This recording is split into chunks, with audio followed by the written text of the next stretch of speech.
Hey everyone, welcome back to the channel. If you're looking to maximize your tax savings, you've probably heard about health savings accounts or HSAs. Today, I'm going to show you exactly how to enter your HSA contributions in TurboTax for 2025 so you can reduce your taxable income and potentially save big on taxes. Stick with me, and by the end of this video, you'll have it done correctly and confidently. First things first, you need to access TurboTax.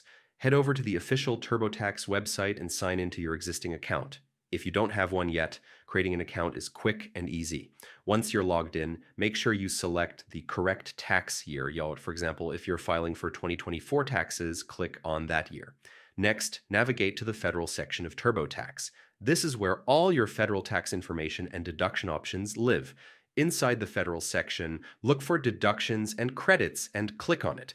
Once you're in, scroll down to find the medical section. This is specifically for deductions and credits related to medical expenses. Here you'll see an option labeled HSA and MSA contributions. Click on that. Now it's time to enter your HSA contributions. TurboTax will guide you step by step, asking for details like your total contribution amount. This is where having your HSA records handy is super important. Enter the numbers exactly as they appear in your statements. But why is this so important?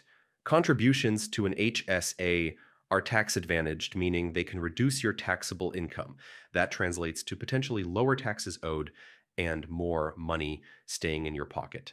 TurboTax will automatically calculate your deductions and show you the impact on your tax return, making it simple and straightforward. And that's it. You've successfully entered your HSA contributions in TurboTax. It's a small step, but it can make a big difference in your tax savings.